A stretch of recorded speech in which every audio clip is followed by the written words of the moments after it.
You are now one of us. Ask anything. Well, I still can't be sure whether you're speaking my language or I yours. We need no language, Helen. We can project our thoughts long distances, as you well know. Someday we will teach you. In the meantime, we will speak your tongue, just as we speak Oliver's tongues. Remember that our generation predates yours by centuries. Yes. What you taught me about celestial navigation made me look like quite a genius. But why me, Alpha, and not the others? We have no use for men. What beta means is that we have no contact or control over them, as we do among ourselves. It seemed rather difficult to get a crew entirely composed of women. We decided to concentrate on you. With your wisdom, how is it you never came to us on Earth? Our ancestors made one fatal error, Helen. When they discovered that the atmosphere around us was beginning to disappear, they decided to conserve oxygen. Do you know what that meant? Maximum energy reduction. Planned genocide to reduce population. Then, when we discovered we were only postponing the inevitable, it was too late. Our only... Now, what she just described, tell me that does not sound familiar. You know, with them claiming what's going on to the ozone layer. I mean, I remember they were talking about this 20 years ago, you know. The ozone, when I was 10, like the ozone layer was supposed to be gone, that Florida was supposed to be underwater in 20 to 30 years. There would no more be Miami, you know. Oh, and you hear the terms that they use too, right? Planned genocide to reduce people having to breathe in the amount of oxygen. And notice that it's a civilization with women now left. And what really caught my eye with this movie was I've been starting to piece things together just by what they've, you know, produced. I noticed that, you know, I noticed one thing, all right, just starting here. When they produce movies and they label them the barbarian, it has nothing to do with melanated people. It's the people of lowest amounts of melanin that they're claiming are the barbarians. So when you're looking at these movies, notice that a lot of these movies are titled The New Barbarian. You know, whatever happens after the nuclear war that they claim is going to happen for either 3 years or 48 hours and whatnot. But I'm noticing, you know, people lose their citizenship, that the East Coast and the West Coast are split up. Mexico is still somehow intact, but the East Coast has an empire named Heliopolis.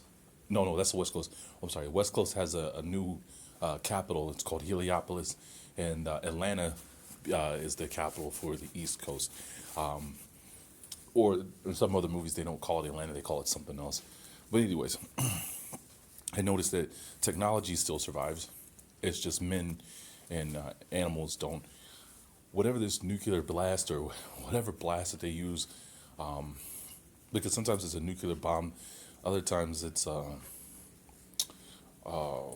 forget what it is. It's a scientific. It's a bomb that's supposed to reenact with your genes, because it brings out your mutant powers, like people who have the ability to sense things. There's a level of sensitivity to knowing when spirits or whatever else is around, something's watching. They're heightened. People that tell you they have the ability to read people's minds. Then these become also, you know, heightened times 10 to where they're like a superpower. So, and then other people who are infected with bacteria, those bacteria become doubled the amount of what they were, and these people transform into mutant like slugs and monsters and Walking Dead zombies. So I mean, it's just it's just something to think about. You know, I seen the CDC had it wasn't even the CDC. Someone wrote an article saying that on the CDC website there's instructions on how to survive a zombie apocalypse. I haven't seen it for myself because I stayed away after my 60-day strike, but I was shown the article and I did read that. But I'm always, you noticing that's the stuff that's also still evolving in the future. But it's something that caught my attention in like three of the movies I'd watched. These are different, all different movies. The men are almost all gone, and especially, wow, especially the melanated man. He is almost never shown in these movies. If he is, he's one or two sidekicks to the barbarian. And I'm not saying that calling them names. I'm saying watch the movie The New Barbarian. Like his sidekick is a melanated man with a low cut afro, wearing a headband, like he's Asian, and his weapon of choice, while the barbarians still use guns. He's got a bow and arrow. What was it, the queen of the Amazonians? That was another one. I think it was where it's about the future. Only woman in there that was melanated. She rocks a samurai sword. I'm like, you could put anything else in their hands. Afro Asiatic. She rocking a samurai sword. She got an afro. I'm just saying. they know who we are. But as I was saying though, I noticed that all the men, especially melanated men, are like gone. And it keeps reminding me of that verse in Jeremiah. Jeremiah, I think it's 31:12, where it says, "The day shall come where the woman shall encompass the man." So I spoke with Lex and he's broke it down with me. I've read the other Bible translations, so it's up to you on, how you interpret it. Like I do, me, I go back to the Catholic version because I feel like, one, their Catholic Bible has the Book of Maccabees in it, so it's like I don't have to go looking for different sources to get the Book of Maccabees, and it has some of the other books that are considered apocrypha already in their Bible. But I just do comparisons with that to the King James, just to try to get an idea who's using the right names or using the names that lead us back to certain places. So, anyways, but we know where we're supposed to be. We know where we're supposed to be at that time, and if we're not there, it seems like then the plan is you're listed as one of the 1/3 that will be wiped out, whatever catastrophe comes. So, but I noticed something. And this is where I started thinking, all right, when you see Harps doing their thing where they're telling you they're opening up black portals, and don't worry, if anything comes through, we know how to control it.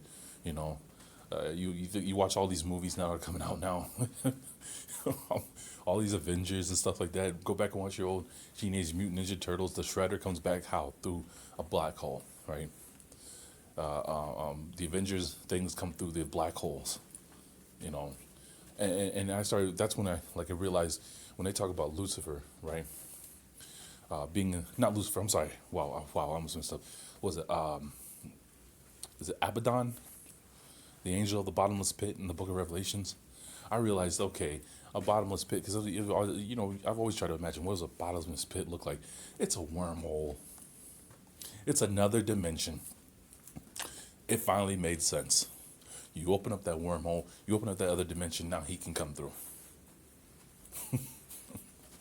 But so I come to the realization that what we call gods of old, fallen angels, demons, whatever you want to call it, they're gonna have a role in this stuff.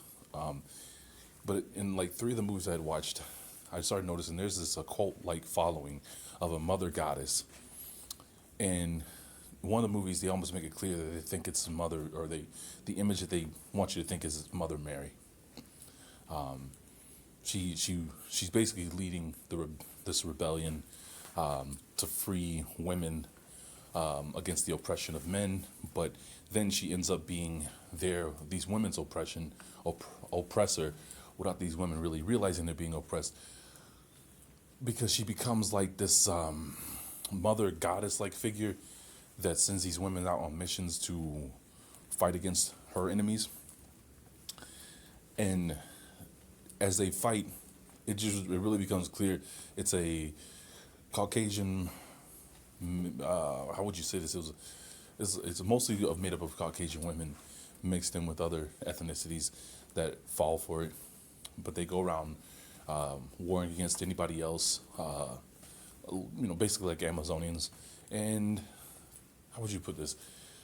They kill most men if they're over a certain age, but they need young men for their slaves, and they need them for the reproduction, because this goddess, while she's supposed to be all powerful, almighty, she can't stay alive without the blood of young men to drink.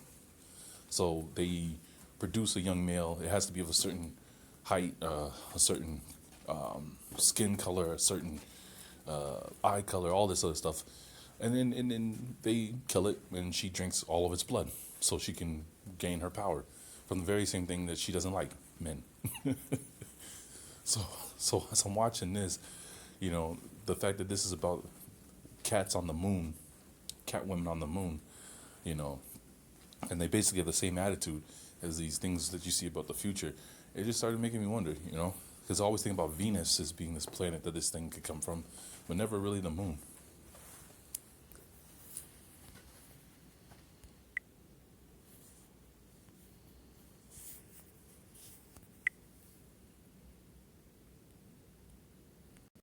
Is it important?